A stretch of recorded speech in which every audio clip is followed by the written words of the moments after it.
आज की क्लास में सबसे पहले हम लोग भिन्नों का कंपैरिजन करेंगे। कौन सी भिन्न बड़ी है, कौन सी भिन्न छोटी है, ये कंपैरिजन करना है। और ये कंपैरिजन करना जब कई भिन्न दी होती हैं तो थोड़ा सा टिपिकल हो जाता है, लेकिन आपके कोर्स में जो दिया गया है वो दो भिन्नों का आपस में कंपैरिजन दिया है। इसके बावजूद कोशिश ये होगी कि आपको ज़्यादा से ज़्यादा भिन्नों का कंपैरिजन बता पाएँ। चलिए ठीक है, आइए देखते हैं। एक जनरल आइडिया लगा लेते हैं। 2/5 और 3/5 में कौन सा भिन्न बड़ा है। जो कॉन्सेप्ट हमने आपको पहले बता रखा था कि 2/5 का मतलब है कि दो चीजों को 5 लोगों में बराबर बराबर बांटना है, एक केस। दूसरा केस है 3 चीज हैं और अब बराबर बराबर बांटना है। कौन सा भाग बड़ा होना चाहिए? सीधी सी बात है, जिसमें 3 चीजें 5 लोगों में बराबर बांटी जानी है वो बड़ा होना चाहिए। मतलब एक अंदाजा अगर आप लगाएं तो अंदाजा आप ऐसे लगा सकते हैं कि 3/5 इज ग्रेटर देन 2/5। लेकिन इसको समझना कैसे है, जरा देखें। किसी भी भिन्न में आपने देख रखा है कि 2 पार्ट होते हैं। ये ऊपर वाला पार्ट कौन सा होता है? अंश। और नीचे वाला पार्ट होता है हर। ठीक है, ये आप पहले से जानते हैं। ये क्या कहा जाता है? न्यूमरेटर और डिनोमिनेटर, है ना?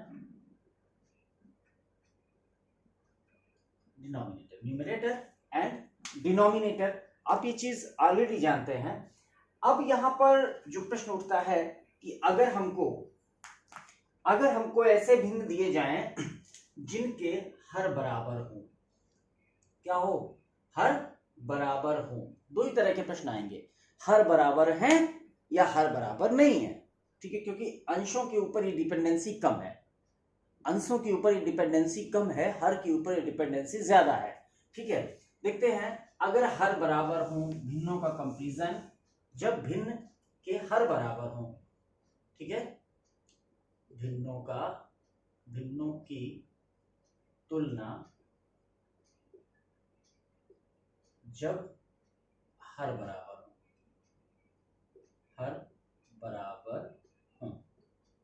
ठीक है, हर बराबर। ठीक है, यहां पर देखेंगे। मान लेते हैं हमने कई भिन्न लिख दिए। 2/5, 3/5, 4/5, 1/5, 7/5 और 9/5।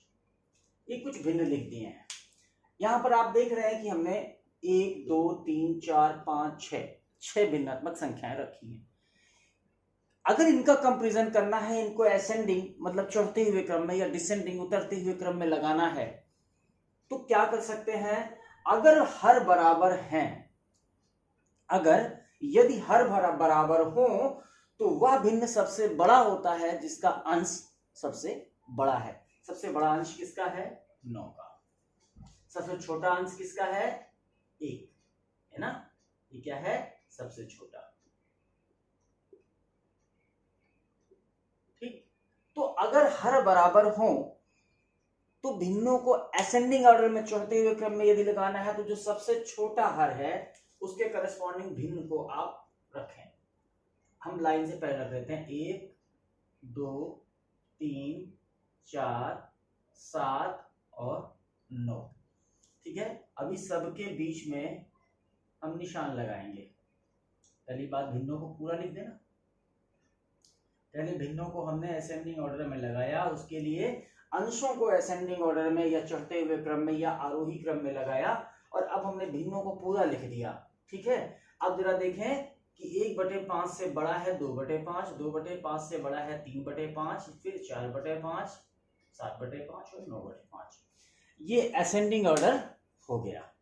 ठीक, तो आपने एक चीज सीख ली कि यदि भिन्नों के हर बराबर हो तो, यदि भिन्नों के हर बराबर हो तो सबसे बड़ा भिन्न वो होगा जिसका अंश सबसे बड़ा है। ठीक है, आइए एक आध प्रश्न कर लेते हैं, फिर अगले सेक्शन में चलते हैं। अब अगर आपको ये तुलना दी जाए 7/9 और 5/9, तो विच वन इज ग्रेटर?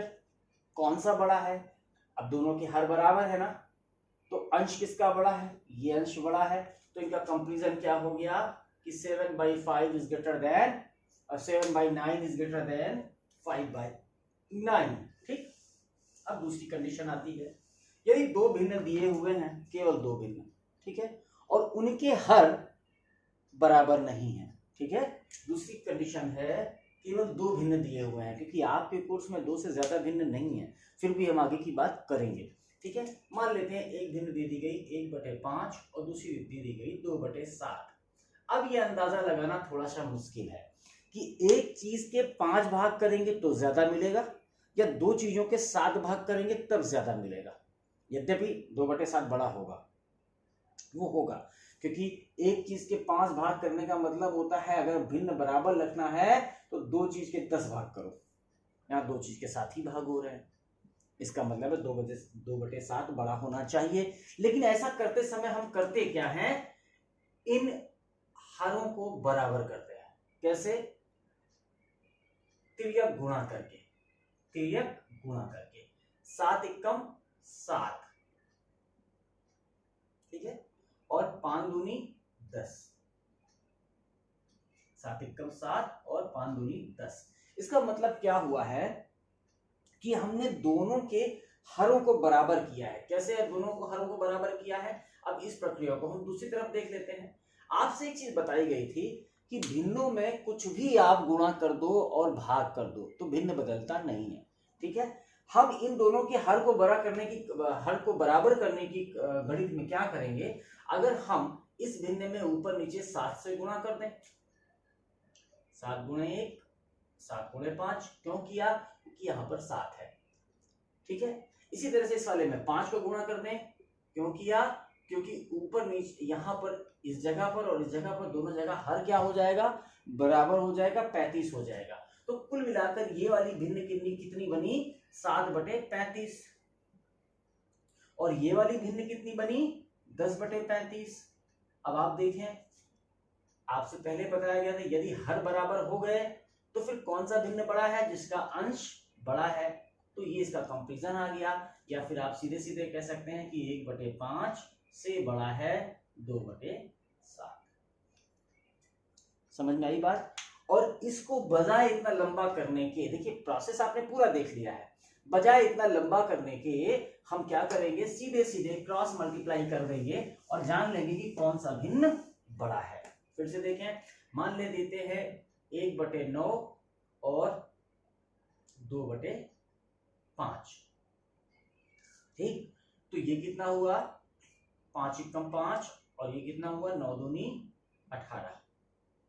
अब चूंकि 18 5 से बड़ा है इसलिए आप लिख सकते हैं hence 1/9 इज स्मॉलर देन 2/5।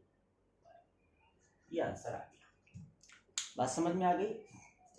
तो ये कंपैरिजन हो रहा है, ठीक। अब इसी तरह से देखते हैं यदि भिन्न एक से ज्यादा है, दो से ज्यादा है, तो क्या करेंगे, आपको एलसीएम लेना आता है। एलसीएम लेने का आपको एलसीएम लेना आता है, ठीक है। और एलसीएम लेकर जब हम लोग आगे जोड़ करना सीखेंगे तब हम समझेंगे कि कैसे इस एलसीएम के थ्रू जितने भी भिन्न दिए हुए हैं सबके हर बराबर आ जाते हैं और अंशों का निर्धारण हम लोग कर सकते हैं। ये कैसे किया जाता है, आइए इस संबंध को देखते हैं। मान लेते हैं कुछ भिन्ने हम यहां पर लिख रहे हैं, 1/3, 2/5, 3/7। ये 3 भिन्ने हमने यहां पर रख ली, ठीक है। बाई चांस जो इनका एलसीएम आना है वो इनका गुणनफल ही आएगा, क्योंकि ये आपस में चाहे ये दोनों देखो, चाहे ये दोनों देखो, चाहे ये दोनों देखो, इनमें जो कॉमन फैक्टर है वो केवल 1 है, ठीक है।